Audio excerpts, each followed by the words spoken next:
Okay, so day 51, bumili ko ng additional na plain sheet na Choco Brown para dun sa may flashing pa kasi nabitin eh.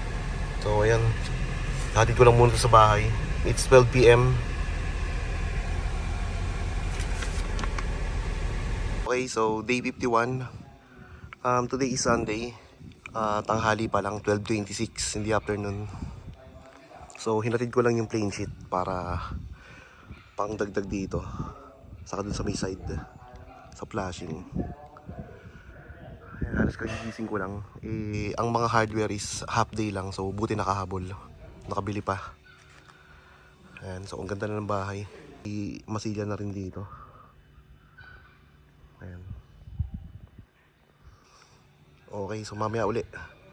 Uwi muna ako sa bahay namin.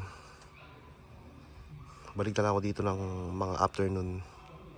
Kasi ang usual na punta namin talaga rito 4 p.m. to 5 p.m. para kita namin yung progress. Kung ano yung talagang mga natapos. Okay. Okay, day 51. Today is Sunday. Time check, it's 3:42 p.m.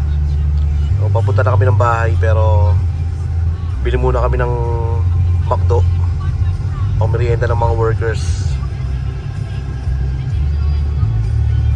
Kasi Sunday ngayon eh, so nag-e-effort sila, so na-appreciate namin yon. Yun ang reward namin sa kanila. Okay.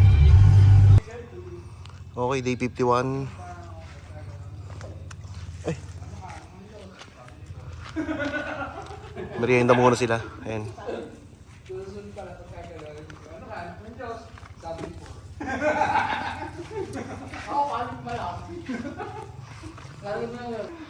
Okay, day 51. Meron ng masilya. Ayan. Minamasilyahan na nila. So ito yung gate na pinturahan na ng primer. So ang mangyari kasi dyan, ito PVC dito. Tapos may perforated sheet dito. Yung perforated, umorder na kami. Baka mamaya dumating yun. Tapos ito yung right wing ata to. Tapos ito yung left wing.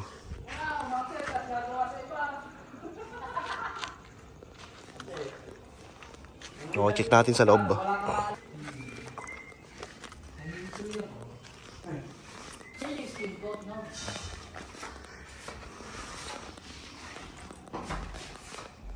Yan na yan, hindi na yung pipinturahan.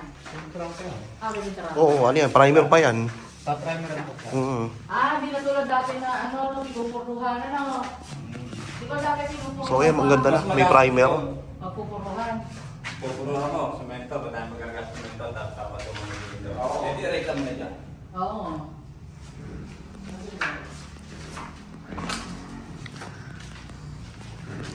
Sumara na, doon pa. Hindi na tulad. Ay, si Coco kami, oh. Coco. Wala ka kahapon eh. May kumuha na sa'yo kahapon. Ayo. Kinuha na ng hotdog, oh. Ako nakadali. Ako wala nang tuko ko eh.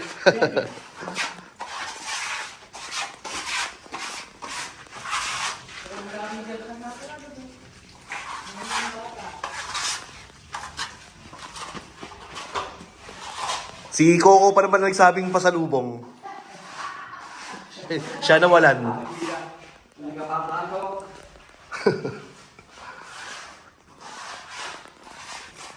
Tapos ito may skim coat na rin to, oh.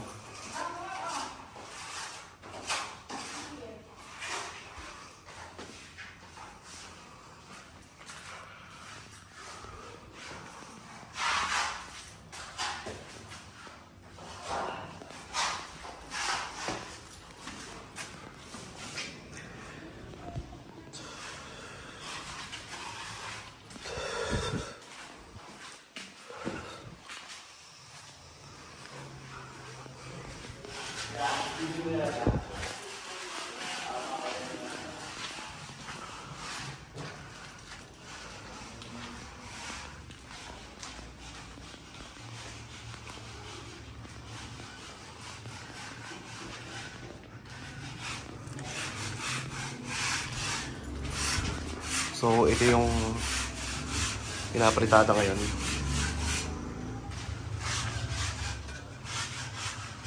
Ito okay na to. Saka yung poster rito. Bali, ito na lang. Tapos, next nila to. Saka yung dun sa master's bedroom. Ito okay na rin to.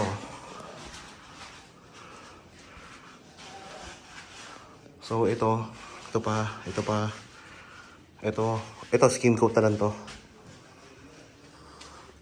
Tapos ito, sa CR, ito, ayan. So, yung mabilis na lang to. Tapos after nyan, saka magsisiling si foreman dito. Okay, so dito sa garahe hanggang sa kitchen, halos okay na yung masilya.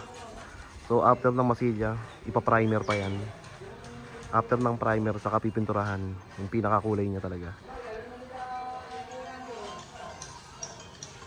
Tapos ito, bali hindi pa tapos to, pero sa Lunes tapos na yan. Kailangan nilang maglagay ng flashing dito sa may left side. Ayan.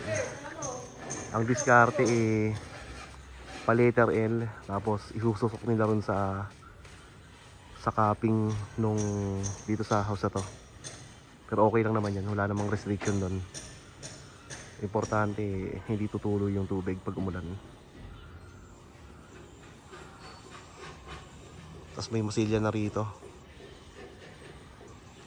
Tapos itong gate. So hinihintay namin yung perforated sheet na in-order namin. Bali doon kami umorder sa kausap namin sa modular cabinet. So papagawa rin kami ng modular cabinet sa kitchen. Mamaya mag-uusap kami para sa quotation.